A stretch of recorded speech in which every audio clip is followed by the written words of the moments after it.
как и вся жизнь, это цепочка каких-то удачных или, наоборот, неудачных случайностей. Так что это тоже, в общем-то, случайность. И однажды ко мне пришли два архитектора, Гнездилов и Баишев, и сказали, что вот они организовывают при Московском архитектурном институте архитектурное бюро, и не хотел бы я стать его руководителем. Все начиналось, поскольку с Остоженки, все начиналось с того, что это бюро как бы проложило некие новые дороги, новые тропы такие профессиональные, как бы показывая, как можно вообще работать в историческом городе. Первая половина 90-х годов строили мало, и вообще каждая стройка было событие в Москве, особенно в центре. Я говорю, вот нам удалось построить банк, а где? Я говорю, вот на набережной, а где на набережной? Напротив Дома художеств. А мы, говорит, не замечали. Вот для меня это была лучшая оценка. Когда дом очень хороший, очень качественный, он встал, и его не замечают. Значит, он здесь, он для этого места.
Здравствуйте. Доброе утро.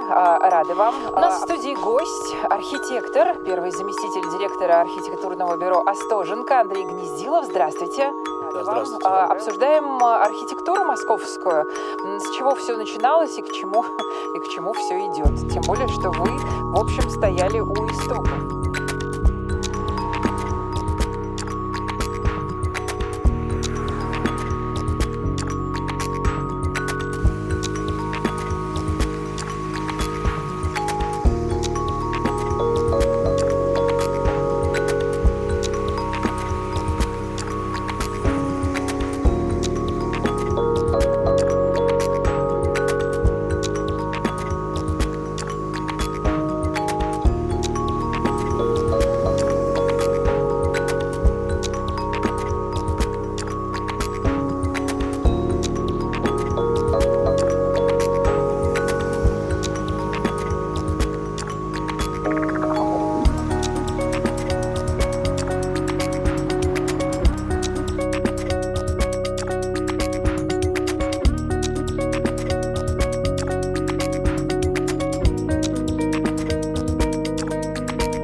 сразу тогда скажите нам, вы какую-то тенденцию какие-то уловили, как менялась архитектура за последние 30 лет, в какую сторону? Или это была синусоида? Нет, не синусоида. Мы, конечно, начали заниматься строительством после того, как сделали генеральный план этой московской территории. И первые наши дома мы делали еще, пользуясь нормами советского времени.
Со двора, потому что там есть вот как раз эта сетка Переменная среднего сетка. уровня, да, которая там Да. значит, как-то изменяется. И это Мы было точку, очень наглядно. значит, точку, мы с тобой вместе подойдем к Саше. Саша, когда нам свистнет, не свисти, денег не будет. Крикнешь.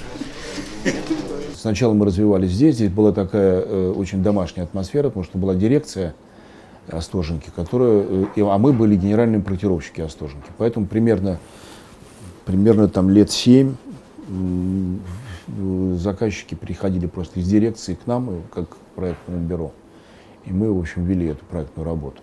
А потом, в общем, как-то все это на Остоженке много было уже реализовано, и деятельность вся наша перешла уже на другие площадки в Москве.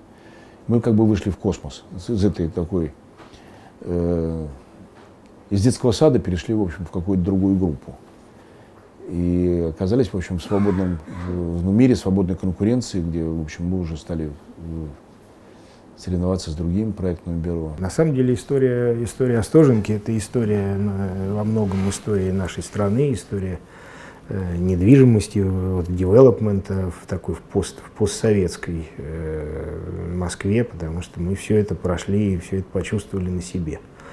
Вот, когда был интерес там, прежде всего к офисам, мы проектировали офисы, когда стали проектировать жилье, и мы стали заниматься в основном жильем. Из квартир конструируется жилая секция, жилая башня, а дальше жилой квартал или целый жилой комплекс. Это очень увлекательная задача. Решая ее, мы не просто вот выполняем задания, да, мы еще играем в определенной степени в то, что нам самим интересно и что дает неожиданные иногда результаты. Вот это некая пружина, которая вобрала в себя вдвое больше, чем, ну, может быть, в 1,5 раза больше. Да? И тем самым мы понизили этажность, расширили дворы, и получили очень интересные вот эти вот внутренние пространства, очень такие комфортные дворовые пространства. И далее все это распределили для жизни на этом участке.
Я бы это назвал школа. Это определенная школа. У этого бюро есть какой-то свой почерк, своя репутация, своя известность. И, в общем, может быть, оно известно не какими-то там, я не знаю, очень какими-то значимыми, или там самый высокий дом, или там еще что-то. А скорее это какая-то деятельность, которая длится достаточно долго. И, в общем, репутацию, которую завоевало это бюро, в общем, она, считаю, достаточно высокая. Высота и ширина, и вот диаметр начала этого дома. Мы вставили макет Колизея, да, компьютерный. В точности совпало с этими параметрами. Я 3 дня ходил вокруг Колизея, рассматривая, что же это за такой вот масштаб. Как раз в этот момент Колизей был в ремонте, и 17 этажей стропильных окружали это здание, то есть 17 этажей наших. Да? Вот, и это сравнение было очень интересно.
Чтобы были и не стать на кон. И не свести. И не свести. Не умею. Так, ну хорошо, референсы. Я поняла, вот с картинками пока не очень понятно. Может быть, мы сможем какие-то сделать там типа как коллаж. Подожди, пока не Максимилиана, разговор пустой. Видно, что тут не просто вот одна рука, а как бы есть разные варианты.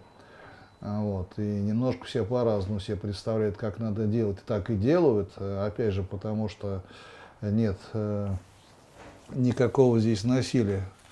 Вот, никто ничего не диктует.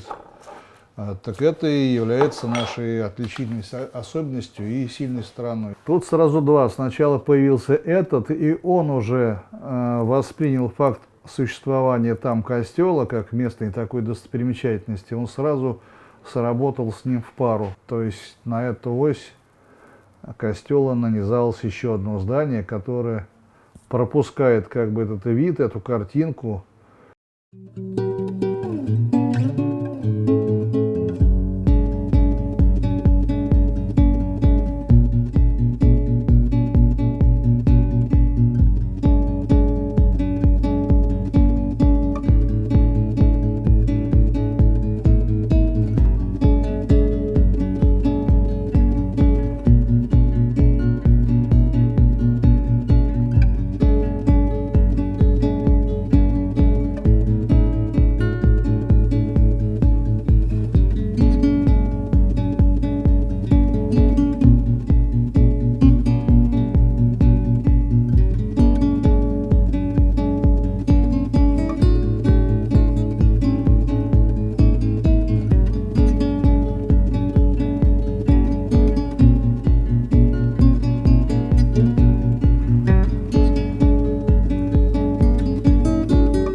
образование не изнутри, как бы больше снаружи немножко. Те факторы, которые влияют, те внешние факторы на форму, которые влияют. Но менее мы всегда обращаем внимание вот на этот контекст, на то, что вокруг.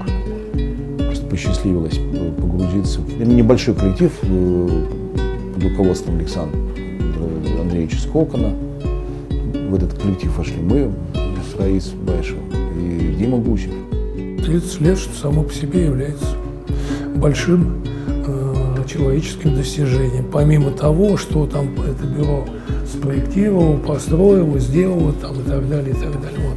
Вот. Здесь происходит что-то важное, с моей точки зрения, для себя самого и для каждого из нас. Вот. Оно важнее, чем многие-многие вещи в жизни. Почти 30 лет было много всего интересного. И, в общем, конечно, Остоженко – это моя жизнь. И в этом смысле как раз и состоит интерес этой профессии, что это очень гуманного направления деятельность. Ну, вот и все.